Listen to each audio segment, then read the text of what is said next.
Masih bersama saya Rayu Japar, pemirsa. Berikut kembali kami sampaikan berita Mataram hari ini. Pleno rekapitulasi suara tingkat Kabupaten Lombok Tengah diwarnai protes sejumlah saksi. Takut kehabisan, ratusan warga Lombok Tengah rela mengantri demi mendapatkan beras murah. Diduga terbawa arus laut, seekor paus ditemukan terdampar di pantai Pringgabaya, Lombok Timur.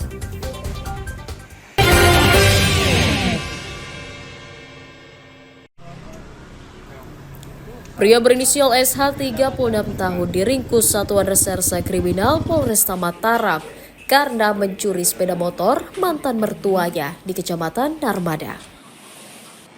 Tersangka ditangkap atas laporan korban yang kehilangan sepeda motor saat ditinggal sholat Jumat. Polisi menyita 1 unit motor sebagai barang bukti kejahatan dan menangkap 2 tersangka lainnya berinisial HH dan S karena menadah barang curian. Tersangka tergiur mencuri karena mengetahui rumah dalam keadaan sepi.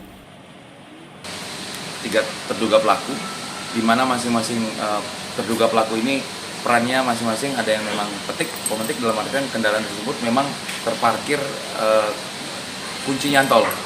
Saya kunci nyantol, ada kesempatan tersebut, akhirnya terduga mengambil barang tersebut, menyerahkan ke rekannya, setelah itu menggadaikan ke temannya. Jadi 3 kita amankan lengkap, pemetik 363 berikut penadah 80 Tersangka mengaku mencuri motor mantan mertuanya dan menggadaikannya. Ambil motor ya, motornya siapa sudah ambil? Mertua. Mantan mertua ya. Gimana caranya sudah ambil motor itu? Hari Jumat. Tanggal? Jam berapa itu sudah ambil? Jam 1 selesai. Untuk siang? Disuruh Jumatan? Setelah ambil motor itu sudah gadaikan. Berapa sih dari motor? 700.000. Untuk apa, Om? Cari kerjaan. Tersangka dijerat pasal 363 KUHP tentang pencurian dengan ancaman hukuman minimal 7 tahun penjara. Awaludin dari Kota Mataram melaporkan.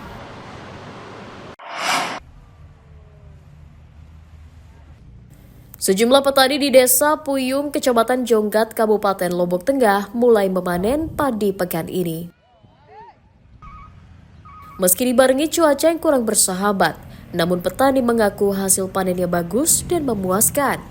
Selain hasil lahan yang stabil sesuai target, tanaman padi mereka juga tidak diserang hama. Petani juga merasa diuntungkan karena panen di saat harga gabah naik. Gabah basah yang baru dipanen dijual mulai Rp700 hingga Rp750.000 per kuintalnya. Ya. Memang kondisi buahnya memang bagus.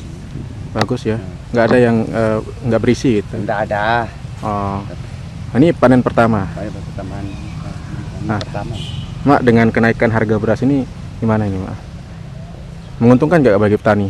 Kalau bagi petani menguntungkan. Menguntungkan. Nah, tapi harga padi mahal. Mahal. Berapa sekarang harganya? 700 1 kintal. 1 kintal. Itu yang kering apa yang basah? Yang basah baru. Oh, baru setelah dipanen. Nah, baru dipanen langsung karung langsung. Petani berharap harga gabah tetap bagus agar mereka bisa meraup keuntungan di tengah tingginya biaya operasional dan resiko gagal panen akibat El Nino. Lukmanul Hakim melaporkan dari Kabupaten Lombok Tengah.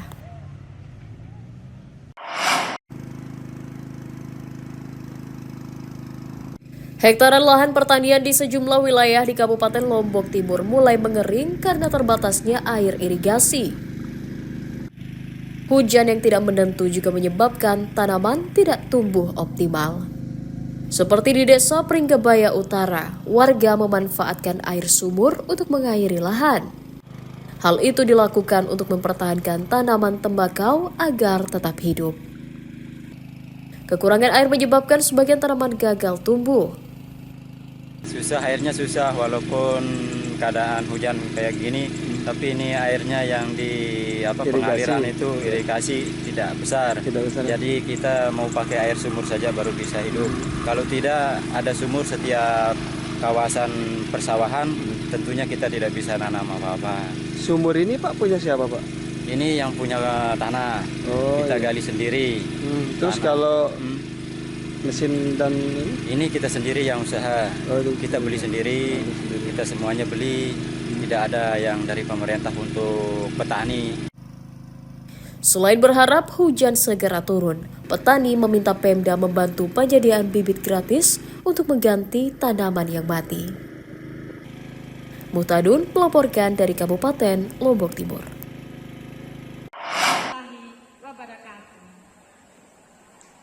Sejumlah komunitas perempuan di Kabupaten Lombok Barat mendorong pemerintah memberikan kesempatan yang sama kepada mereka untuk berperan dalam membangun daerah. Pelibatan perempuan penting untuk mengoptimalkan peran dan hak dalam pemerintahan seperti yang tertuang pada Peraturan Bupati Nomor 74 Tahun 2023. Perempuan diharapkan terlibat langsung dalam tahapan pembangunan, mulai dari perencanaan, pelaksanaan, pengawasan, hingga evaluasi. Adalah tentang pelibatan perempuan dalam infrastruktur, di mana pelibatan perempuan dalam infrastruktur itu diharapkan akan menjadi batu loncatan dapat menjadi pintu masuk untuk kegiatan-kegiatan lainnya, sehingga nanti OPD di seluruh Kabupaten Lombok Barat, baik BUMN juga yang dalam pemerintah di lingkup Kabupaten Lombok Barat, bisa mengenal bahwa banyak perempuan yang capable untuk melakukan hal-hal tertentu di bawah kepemimpinan OPD atau BUMN tersebut. apa masalah yang dialami perempuan? Pemda mendukung kesetaraan peran perempuan dalam pembangunan daerah. Semua pihak, semua stakeholder yang punya tanggung jawab yang sama terhadap hak-hak perempuan. Intinya bahwa Perbup 74 itu memberikan penghormatan, memberikan perlindungan, dan memberikan persamaan hak kepada para perempuan. Nah, sehingga para perempuan kita yang ada di Lombok Barat itu mendapatkan hak-haknya sama seperti laki-laki. Pemda juga berjanji akan mengoptimalkan peran perempuan dalam pembangunan sebagai wujud menghormati, melindungi, dan memenuhi hak-haknya sebagai warga negara. Hairul Amri melaporkan dari Kabupaten Lombok Barat.